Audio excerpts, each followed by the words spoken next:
नमस्कार, स्वागत है आपका एबीपी न्यूज में। मैं हूं अवधेश, आप देख रहे हैं न्यूज एट 10। सबसे पहले आपको उन 4 खबरों के बारे में बता देते हैं जिन्हें आगे आप विस्तार से देखेंगे और देश इनके बारे में जानना भी चाहता है। पहली खबर है, ईरान पर हमला करके अमेरिका ने पूरी दुनिया को चौंका दिया। इजराइल में उनकी खूब वाहवाही हो रही है, समर्थन में पोस्टर तक लगा दिए गए, लेकिन अमेरिका में ही ट्रंप के खिलाफ बगावत का बिगुल बज गया है। बड़ी संख्या में लोग सड़क पर उतर आए हैं, पूरी कहानी आपको बताएंगे। उधर ईरान बदले की रणनीति पर काम कर रहा है। पूरी दुनिया को इंतजार है कि खामेनेई का अगला कदम आखिर क्या होगा। इस बीच ईरान सरकार ने तेल को लेकर पूरी दुनिया को टेंशन में डाल दिया। अब डर इस बात का है कि कहीं पूरी दुनिया में तेल की कीमतें न बढ़ जाएं। क्या है वो फैसला, आपको विस्तार से बताएंगे। ईरान ने सोचा भी नहीं था कि अमेरिका उसके साथ ऐसा कर देगा। शांति की बात करते करते कब ट्रंप ने ईरान पर हमला कर दिया, किसी को पता भी नहीं चला। अब खामेनेई ने कसम खाई है कि वो इस हमले का जवाब जरूर देंगे। और चौथी अहम खबर यह है कि ईरान पर हुए हमले का दर्द भारतीय नेताओं की जुबान पर है। विपक्ष में बैठे नेता भारत सरकार से मांग कर रहे हैं कि वो ईरान का पक्ष ले। आज आपको असदुद्दीन ओवैसी और फारूक अब्दुल्ला का दर्द ईरान भी दिखाएंगे। तो शुरुआत करते हैं खबरों की और सबसे पहले हम बात करेंगे अमेरिका की। अमेरिका के उस ऑपरेशन की जिसकी चर्चा पूरी दुनिया में हो रही है। जिस तरह भारतीय सेना ने ऑपरेशन सिंदूर के बाद पाकिस्तान के आतंकी ठिकानों को ध्वस्त करने की जानकारी दी थी, उसी तरह आज पेंटागन की तरफ से भी प्रेस कॉन्फ्रेंस हुई और इस ऑपरेशन की एक एक जानकारी सामने रखी गई। इस ऑपरेशन का नाम था मिडनाइट हैमर। सिर्फ 25 मिनट के अंदर अमेरिका ने ईरान के 3 न्यूक्लियर साइट्स को निशाना बनाया और अपने लक्ष्य को पूरा किया। पेंटागन की तरफ से ऑपरेशन मिडनाइट हैमर की एक तस्वीर भी दिखाई गई, जिसमें बताया गया कि किस तरह ईरान के 3 प्रमुख परमाणु ठिकानों फोर्डो, नतांज और इस्फहान पर सटीक और विनाशकारी हमले किए गए। तस्वीरों के जरिए ये भी बताया गया कि इस पूरे ऑपरेशन में 7 स्टील्थ B-2 बॉम्बर्स का इस्तेमाल किया गया, जिसने बमों की बारिश की। पेंटागन ने बताया कि बमों की बारिश करने वाले कुछ विमानों को प्रशांत महासागर की ओर जानबूझकर भेजा गया ताकि ईरान को भ्रम में रखा जा सके। इसे डिकॉय मिशन कहा गया और इसकी जानकारी कुछ गिने चुने वरिष्ठ अधिकारियों को ही थी। इससे पहले ट्रंप ने भी ये कहकर ईरान को भ्रम में रखा था कि वो 2 सप्ताह बाद कोई फैसला लेंगे, लेकिन 2 दिन में ही उन्होंने ईरान पर हमला करवा दिया। अमेरिका ने दावा किया है कि उसने ईरान में 3 परमाणु स्थलों पर जबरदस्त नुकसान पहुंचाया है। इस बीच फोर्डो में परमाणु स्थल के पास का एक वीडियो सामने आया जिसमें धुएं का जबरदस्त गुबार नजर आ रहा है।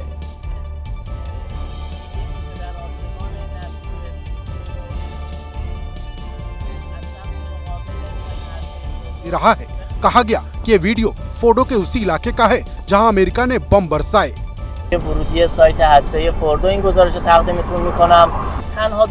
जिस वक्त ये हमला हुआ उस वक्त ईरान में रात के करीब 2 बज रहे थे और देखकर लगता है कि ये वीडियो हमले के कई घंटे बाद का है।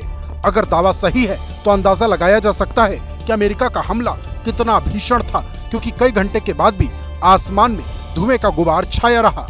हालांकि जिस इलाके का ये वीडियो है वहाँ के डिप्टी गवर्नर के हवाले से बताया गया कि ये वीडियो परमाणु स्थल का नहीं बल्कि उससे कुछ दूरी का है। ईरान ने यह भी कहा कि अमेरिका के इस हमले के बाद भी परमाणु कार्यक्रम बंद नहीं किए जाएंगे। वहीं अमेरिका के हमले के बाद ईरान के परमाणु ठिकाने की सैटेलाइट तस्वीर सामने आई। सैटेलाइट तस्वीरों में अमेरिकी हमलों के निशान साफ साफ देखे जा सकते हैं। क्योंकि सैटेलाइट तस्वीरों से ईरान के फोर्डो न्यूक्लियर साइट पर हुए नुकसान का पता चलता है। तस्वीर में देखा जा सकता है कि अमेरिकी हवाई हमले के बाद फोर्डो में स्थित पहाड़ को काफी नुकसान पहुंचा। तस्वीरों में यह भी देखा जा सकता है कि अमेरिकी हमले के बाद इस साइट के अंदर जाने वाली सुरंग बंद हो गई है। इन सुरंगों के बंद होने का मतलब है कि ईरान को अब अंदर तक कुछ भी पहुंचाने के लिए यहाँ चीजों को दुरुस्त करना होगा। सैटेलाइट तस्वीरों में पाया गया कि पहाड़ के कुछ हिस्सों का रंग बदला है और इसकी आकृति पिछली तस्वीरों की तुलना में अलग दिख रही है। अमेरिकी हमले के पहले और बाद की सैटेलाइट तस्वीरों में आए बदलाव से पता चलता है कि विस्फोट के कारण साइट के चारों ओर मलबा फैल गया है। मलबे के बड़े ढेर से ये पता चलता है कि इस सुविधा पर विशेष अमेरिकी बंकर बस्टर बमों का इस्तेमाल किया गया। साइट के पास हवा में छाया हल्के भूरे रंग का धुआं भी इसकी तस्दीक करता है। बता दें कि ईरान का फोर्डो फ्यूल इनरिचमेंट प्लांट भूमिगत यूरेनियम संवर्धन केंद्र है जो पहाड़ों के सैकड़ों फीट नीचे स्थित है। जंग बढ़ती चली जा रही है तो ईरान के न्यूक्लियर साइट पर हुए अमेरिकी हमले के कारण पूरी दुनिया डरी हुई है। आज भारत समेत पूरी दुनिया में इसी बात की चर्चा है कि ईरान के न्यूक्लियर ठिकानों से खतरनाक रेडिएशन लीक तो नहीं कर रहा। हालांकि अमेरिका की ओर से ईरान के 3 परमाणु ठिकानों पर किए गए हमलों के बाद ईरान ने पहला बयान जारी किया है। ईरान की विदेश मंत्रालय ने कहा कि ईरान की स्वदेशी तकनीक किसी भी हमले से नष्ट नहीं होगी। इसके अलावा ईरान के परमाणु सुरक्षा विभाग के प्रमुख मोहम्मद रजा करदन ने ईरानी न्यूज चैनल से बातचीत करते हुए कहा कि उनकी न्यूक्लियर साइट्स को कोई नुकसान नहीं पहुंचा है और परमाणु ठिकाने पूरी तरह सुरक्षित हैं। रजा करदन ने कहा कि परमाणु साइट्स से कोई भी खतरनाक रेडिएशन नहीं निकल रहा है और परमाणु ठिकानों के आसपास रहने वालों को कोई खतरा नहीं है, वो बिना डर अपने घरों में रह सकते हैं। वहीं अमेरिका और ईरान के बीच बढ़ता तनाव अब संयुक्त राष्ट्र सुरक्षा परिषद यानी कि यूएनएससी तक पहुंच गया है। संयुक्त राष्ट्र में ईरान के स्थायी प्रतिनिधि ने यूएनएससी में आपात बैठक बुलाने की अपील की है। संयुक्त राष्ट्र में ईरान के स्थायी प्रतिनिधि आमिर सईद ईरानवी ने यूएनएससी के अध्यक्ष को एक पत्र भेजा है और इस पत्र में कहा गया है कि ईरान अमेरिका की तरफ से किए गए पूर्व नियोजित हमलों की कड़े शब्दों में निंदा करता है। ये हमले अंतर्राष्ट्रीय कानून और क्षेत्रीय स्थिरता के विरुद्ध हैं। आमिर सईद ईरानवी ने यूएनएससी को लिखे गए पत्र में जोर देकर कहा कि अमेरिका को ईरान पर किए गए हमले के लिए जवाबदेह ठहराया जाना चाहिए और सुरक्षा परिषद को तुरंत अमेरिका के खिलाफ दंडात्मक कार्रवाई करनी चाहिए, जिससे भविष्य में अमेरिका की इस तरह की दादागिरी को रोका जा सके। ईरान ने अपने पत्र में यह भी कहा कि अमेरिका की ये कार्रवाई 13 जून को इजराइल की तरफ से ईरान के परमाणु और सैन्य ठिकानों को निशाना बनाने के जवाब में इजराइल पर की गई कार्रवाई के बाद की गई है, जबकि ईरान को आत्मरक्षा का अधिकार है और ईरान इजराइल जंग में अमेरिका का हस्तक्षेप जंग को और बढ़ा रहा है। जो काम अमेरिका ने कर दिया वो इजराइल नहीं कर सकता था, इसलिए युद्ध के दौरान इजराइल बार बार अमेरिका से मदद मांग रहा था। ऐसा इसलिए क्योंकि 300 फीट मोटी पहाड़ी चट्टान को तोड़ने में अमेरिका ही सक्षम था। ईरान का एक परमाणु सेंटर पहाड़ के 300 फीट नीचे है। पहाड़ के नीचे बने ईरानी परमाणु बेस को उड़ाने के लिए अमेरिका ने सबसे ताकतवर बॉम्बर प्लेन और बंकर बस्टर बम का इस्तेमाल किया।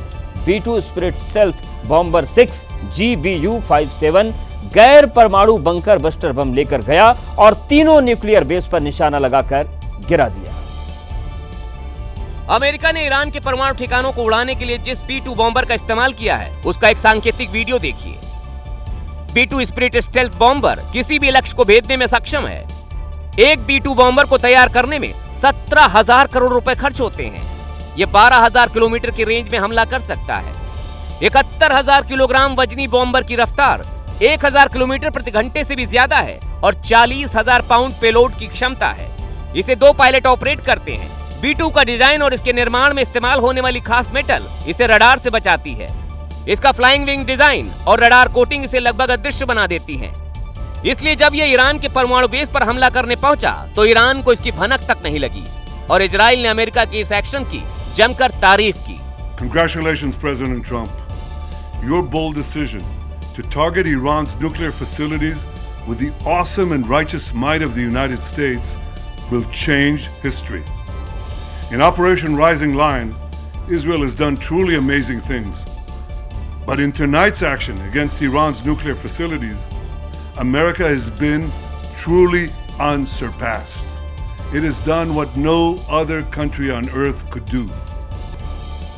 अमेरिका ने ईरान के 3 न्यूक्लियर साइट को निशाना बनाया, लेकिन यहां पर सबसे बड़ा सवाल यह है कि आखिर क्यों?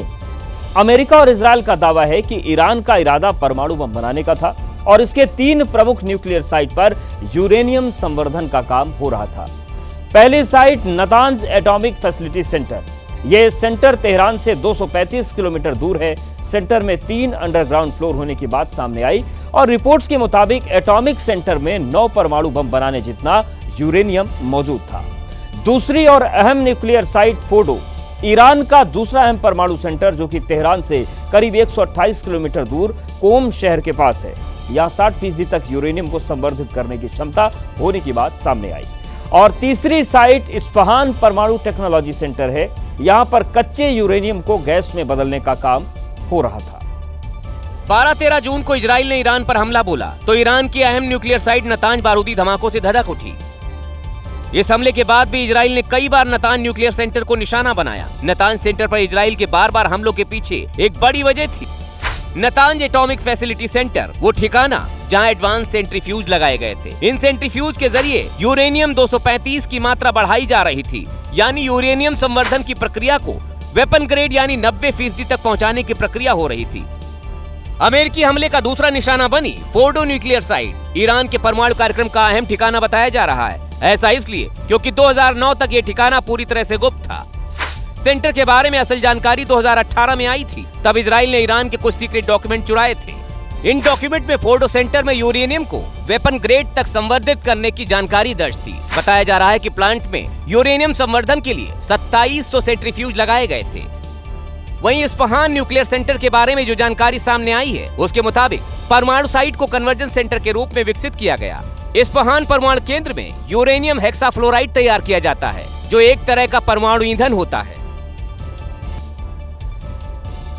तो अमेरिकी हमले के बाद ईरान ने बड़ी धमकी दी। ईरान की तरफ से कहा गया है कि अमेरिका ने जंग शुरू की, लेकिन इस जंग को खत्म हम करेंगे। अमेरिका के हमले से गुस्साए ईरान ने कहा कि हम सर्वनाश कर देंगे, तबाही मचा देंगे। वहीं अब वो हो रहा है जिसकी आशंका पहले से जताई जा रही थी। अमेरिकी हमले के बाद ईरान ने अपनी खतरनाक मिसाइलों का मुंह इजराइल की तरफ मोड़ दिया है। ईरान की ये मीडियम रेंज वाली खैबर मिसाइल है, जिसका इस्तेमाल ईरान ने पहली बार किया है। खैबर को medium to long range missile कहा जाता है, और जब इस मिसाइल को ईरान ने लॉन्च किया तो उसका ये वीडियो बनाया। वीडियो में देखा जा सकता है कि लॉन्च होते ही मिसाइल तेज रफ्तार से इजराइल की तरफ बढ़ी और अपने टारगेट को ध्वस्त कर दिया। दावा है कि अमेरिका के हमले के बाद ईरान अब सिर्फ इजराइल के सैन्य ठिकानों को ही निशाना नहीं बनाएगा, बल्कि ईरान अब इजराइल के रिहायशी इलाकों की तरफ पहले से कहीं ज्यादा मिसाइलों का मुंह खोल देगा।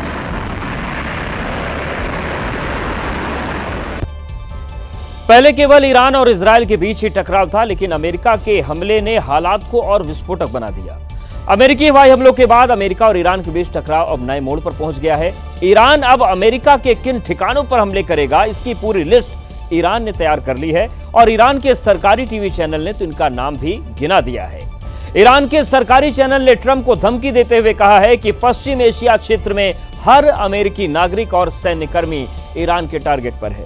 ईरान के सरकारी चैनल ने यह भी कहा कि मध्य पूर्व में लगभग 40,000 अमेरिकी सैनिक काम कर रहे हैं, जो सामान्य से 10,000 ज्यादा है। ये ठिकाने ईरान की मिसाइलों की सीधी जद में है। वहीं ईरान के सुप्रीम लीडर खामेनेई के करीबी और केहान अखबार के संपादक हुसैन शरीयत मदारी ने भी कहा कि बहरीन में मौजूद अमेरिकी नौसैनिक बेड़ा ईरान की जद में है और यहां ईरान जब चाहे हमला कर सकता है। इसके अलावा हुसैन शरीयत मदारी ने कहा कि ईरान को होर्मुज जलडमरू मध्य बंद करना होगा, और अगर ईरान ऐसा कर पाता है तो इससे वैश्विक तेल आपूर्ति बाधित होगी, जिससे पूरी दुनिया पर जंग का सीधा तौर पर असर पड़ने लगेगा। इजराइल ने आज ईरान के बुशहर प्रांत के भीषण हमले कर दिए। इजराइल ने बुशहर एयरपोर्ट को भी निशाना बनाया, जिससे पूरा इलाका धूल के गुबार से भर गया। इजराइल ने जैसे ही टारगेट को हिट किया, धमाके से पूरा इलाका थर्रा उठा। विस्फोट इतना भीषण था कि धमाके के बाद उठा धूल और धुएं का गुबार काफी दूर से नजर आया। रिपोर्ट्स के मुताबिक इजराइल के हमले से बुशहर एयरपोर्ट को काफी नुकसान पहुंचा। हालांकि अभी तक इस हमले में किसी के मारे जाने या फिर घायल होने की खबर सामने नहीं आई। बताया जा रहा कि इजराइल ने बुशहर एयरपोर्ट के साथ कई अन्य ठिकानों को भी निशाना बनाया। इजराइल इससे पहले बुशहर में मौजूद परमाणु ठिकानों को भी निशाना बना चुका है। ईरान के 3 परमाणु ठिकानों पर अमेरिकी हमले के बाद फारस की खाड़ी से होने वाले व्यापार पर खतरा मंडराने लगा है। ईरान ने अरब सागर से फारस की खाड़ी को जोड़ने वाले होर्मुज पैसेज को बंद करने की तैयारी शुरू कर दी है। दरअसल ईरान की संसद ने स्ट्रेट ऑफ हॉर्मुज को बंद करने के प्रस्ताव को मंजूरी दे दी है। हालांकि अंतिम फैसला सुरक्षा अधिकारियों पर छोड़ा गया है, लेकिन अगर ईरान के सुरक्षा अधिकारी स्ट्रेट ऑफ हॉर्मुज को बंद करते हैं तो उस हालात में पूरी दुनिया के सामने तेल संकट खड़ा हो सकता है, क्योंकि कुल वैश्विक तेल व्यापार का 20 से 30% स्ट्रेट ऑफ हॉर्मुज से गुजरता है। स्ट्रेट ऑफ हॉर्मुज का सबसे संकरा हिस्सा महज 21 मील चौड़ा है। हॉर्मुज पैसेज फारस की खाड़ी को ओमान की खाड़ी और अरब सागर से जोड़ता है। मतलब अगर स्ट्रेट ऑफ हॉर्मुज को बंद किया गया तो तेल व्यापार ठप हो जाएगा। गोल्डमैन सैक्स के मुताबिक हॉर्मुज स्ट्रेट बंद होने पर तेल की कीमतें $100 प्रति बैरल को पार करने की संभावना है। वहीं भारत के लिए भी चुनौतियां बढ़ेंगी, क्योंकि भारत का 2/3 कच्चा तेल इसी रूट से आता है, जबकि 50% LNG इसी रास्ते से आयात होती है। वहीं ईरान के इस कदम से तनाव और बढ़ने की आशंका है। हॉर्मुज पैसेज को खुला रखने के लिए इजराइल और अमेरिका ईरान पर बड़ी कार्रवाई कर सकते हैं। अमेरिका में गल्फ ऑफ ओमान में मौजूद सैन्य बेड़े को स्ट्रेट ऑफ हॉर्मुज की ओर रवाना किया जा सकता है। अमेरिका की एंट्री के बाद हालात बदलने लगे हैं और मिडिल ईस्ट में ईरान के समर्थन वाला जो उग्रवादी और राजनीतिक संगठनों का अनौपचारिक गठबंधन है, उसमें फूट पड़ती हुई दिखाई दे रही है। जैसे अमेरिका ने ईरान के परमाणु सेंटर्स पर बम बरसाए, सबसे पहले हिजबुल्लाह ने यह हथियार डाल दिए। अमेरिका के हमले के बाद हिजबुल्लाह ने ऐसा बयान जारी किया जिसके बारे में ईरान ने सोचा भी नहीं होगा। हिजबुल्लाह के प्रवक्ता ने कहा कि ईरान एक मजबूत देश है जो खुद की रक्षा करने में सक्षम है। हिजबुल्लाह ने कहा कि ईरान खुद के दम पर अमेरिका और इजराइल का सामना कर सकता है। कहा गया कि युद्ध विराम के बाद से ही हिजबुल्लाह सभी मामलों पर सहमत होने के लिए प्रतिबद्ध है। जिस तरह से हिजबुल्लाह ने यह बयान जारी किया है, उसके बाद माना जा रहा है कि ईरान का सबसे बड़ा साथी उसका साथ छोड़ चुका है। दरअसल हिजबुल्लाह ने पिछले साल नवंबर में इजराइल के साथ युद्ध विराम पर हस्ताक्षर किए थे, जिसके बाद से इजराइल और हिजबुल्लाह के बीच हालात स्थिर हैं। ईरान और इजराइल की लड़ाई में अमेरिका की एंट्री से चीन बुरी तरीके से तिलमिला उठा है। चीनी विदेश मंत्रालय ने अमेरिका के हमलों की निंदा की है और इसे विनाशकारी इतिहास को दोहराने वाला बताया है। जब ईरान और इजराइल की जंग शुरू हुई थी, तभी से ये बात तय थी कि चीन का रुख ईरान की तरफ है और अब अमेरिका के हमले के बाद ड्रैगन का चेहरा खुलकर सामने आ गया है। चीन ने ईरान पर किए अमेरिकी हमले को संयुक्त राष्ट्र चार्टर और अंतर्राष्ट्रीय कानून का उल्लंघन बताया है और आलोचना करते हुए इसे ईरान इजराइल युद्ध का खतरनाक टर्निंग पॉइंट बता दिया। चीन की माने तो अमेरिका की एंट्री से मिडिल ईस्ट में खतरनाक परिणाम लाएगी, जो 2003 के इराक युद्ध जैसे होंगे। बड़ी बात यह है कि एक तरफ चीन ईरान के साथ आर्थिक और रणनीतिक संबंधों के महत्व पर जोर दे रहा है, लेकिन साथ ही वो अंदर से डरा है और अपने नागरिकों को जल्द से जल्द ईरान से निकालने में लगा है। इस युद्ध में पूरी दुनिया धीरे धीरे दो हिस्सों में बंटती जा रही है और ईरान को चीन का भी भरपूर साथ मिलने की खबर है। सवाल है कि क्या ईरान ने चीन के साथ कोई बड़ी डिफेंस डील कर ली है? क्योंकि चीन के 9 कार्गो प्लेन ईरान पहुंच चुके हैं। माना जा रहा है कि डिफेंस डील के जरिए चीन की तरफ से ईरान को रक्षा उपकरण सप्लाई किए जा रहे हैं। खबर है कि चीन ने ईरान को एयर डिफेंस सिस्टम भी सप्लाई किया है, जो कि अमेरिका के अटैक को देखते हुए किया गया। एक्सपर्ट्स का मानना है कि 25 जून के बाद कभी भी ईरान पर इजराइल के साथ अमेरिका विध्वंसक हमला कर सकता है। इसके लिए अमेरिका इजराइल मिडिल ईस्ट के आसपास रक्षा उपकरणों की तैनाती की खबर है। जल और वायु दोनों रास्तों से अटैक की तैयारी है। ऐसे में ईरान ने चीन से हाथ मिला लिया है और इसीलिए ड्रैगन के हथियार ईरान पहुंचने का सिलसिला लगातार जारी है। अमेरिका के हमले के बाद ईरान की जान मुश्किल में है। उधर ईरान का पड़ोसी तुर्की अलग ही गेम खेल रहा है, जो एक तरफ ईरान के साथ खड़े होने का दावा कर रहा है, तो वहीं दूसरी तरफ तुर्की नाटो देशों के साथ सैन्य ड्रिल करने वाला है। इस सैन्य ड्रिल में अमेरिका भी शामिल होगा। अब सवाल यह है कि तुर्की आखिर किसके साथ है, क्योंकि तुर्की के राष्ट्रपति एर्दोआन ने ईरान पर अमेरिकी हमले को उकसावे वाला करार दिया और शांति की अपील की। वहीं दूसरी तरफ तुर्की 23 जून से 5 जुलाई तक एक सैन्य अभ्यास आयोजित करने जा रहा है, जिसमें अमेरिका समेत कई नाटो देश शामिल हैं। दरअसल तुर्की दोगलेपन में पाकिस्तान को भी मात देता दिखाई दे रहा है, क्योंकि एक तरफ तुर्की मुस्लिम देशों के संगठन OIC के समिट पे मेजबानी कर रहा है, जिसमें सबसे बड़ा मुद्दा ईरान इजराइल युद्ध का रहने वाला है। लेकिन जो तुर्की नाटो देशों के साथ अभ्यास करेगा, क्या वो खुलकर अमेरिका या उसके सहयोगियों की मुखालफत करेगा? क्योंकि नाटो का सीधा नियम है, अगर नाटो समूह के किसी भी देश पर हमला हुआ तो बाकी देशों को उसका साथ देना होगा। अब सवाल ये है कि अगर जंग बढ़ी और लड़ाई के कई और फ्रंट खुले तो तुर्की किसके साथ खड़ा होगा, ईरान के साथ या अमेरिका के साथ? नॉर्थ कोरिया भी खुलकर ईरान के समर्थन में आ गया है। नॉर्थ कोरिया के शासक किम जोंग ने मिडिल ईस्ट की शांति के लिए इजराइल और अमेरिका को कैंसर जैसा खतरा बताया है। नॉर्थ कोरिया का ये बयान ईरान पर अमेरिका के किए हमले के बाद आया, जिसमें उसने न सिर्फ ईरान को अपना दोस्त बताया, बल्कि इजराइल और अमेरिका को शांति के लिए सबसे बड़ा खतरा बता दिया है। किम का दावा है कि यह युद्ध दुनिया को अपनी जद में ले सकता है। दरअसल परमाणु कार्यक्रम को लेकर उत्तर कोरिया और ईरान लंबे समय से अमेरिका और पश्चिमी देशों के आर्थिक प्रतिबंध झेलते रहे हैं। यही वजह है कि जब ईरान पर अमेरिका ने हमला किया तो नॉर्थ कोरिया का शासक किम जोंग उन खुलकर ईरान के समर्थन में आ गया। अब पूरी दुनिया की नजर ईरान इजराइल युद्ध पर टिक गई है। इस बीच भारत में भी सियासी बयानबाजी शुरू है और विपक्षी नेता अमेरिकी हमले की निंदा कर रहे हैं। ओवैसी ने इस हमले को अमेरिकी संविधान के खिलाफ बताया है। That by doing this, I am sure definitely Iran will have will become a nuclear weapon state in next 5-10 years. You will not be able to stop them. वहीं फारूक अब्दुल्ला भी खुलकर ईरान के साथ खड़े हैं। ईरान करबला को याद रखता है और ये समझता है ये दूसरा करबला है। ये गर्दें मिटा देंगे, अपनी हटा देंगे, कटवा देंगे, मगर गर्दें झुकाएंगे नहीं। विपक्ष के नेताओं को इस बात का भी अफसोस है कि भारत खुलकर ईरान का समर्थन नहीं कर रहा। अमेरिका ने they launched an attack on Iran and it's highly unfortunate. आप देखिए कि चल क्या रहा है पूरी दुनिया में, लेकिन सबसे ज्यादा दुख ये है कि इंडिया भी वो स्टैंड नहीं ले रही जो उसको लेना चाहिए। इसी तरह समाजवादी पार्टी और तमाम विपक्षी दलों ने भी ईरान के समर्थन में बातें कही हैं। ईरान पर अमेरिकी हमले के बाद भारत के मौलानाओं में भी गुस्सा देखा जा रहा है। कहा जा रहा है कि अमेरिका और इजराइल मिलकर दुनिया में अशांति फैला रहे हैं। युद्ध में सुपर पावर अमेरिका की एंट्री ने जहां एक तरफ पूरी दुनिया को बेचैन कर दिया है, तो वहीं अब हिंदुस्तान के मौलाना ट्रंप और नेतन्याहू को शांति का दुश्मन बता रहे हैं। ये अफसोसनाक है और निंदनीय है। आज पूरी दुनिया के सामने अमेरिका और इजराइल, ये दोनों मुल्कों का चेहरा सामने आ गया है कि किस तरीके से ये दुनिया में अशांति फैला रहे हैं। मैं ये समझता हूँ कि जिस तरीके से हमले किए जा रहे हैं ईरान के ऊपर, तमाम देशों को मिलकर इसकी निंदा करना चाहिए। मौलाना अब इस इंतजार में है कि ईरान किस तरह से अमेरिका पर पलटवार करता है।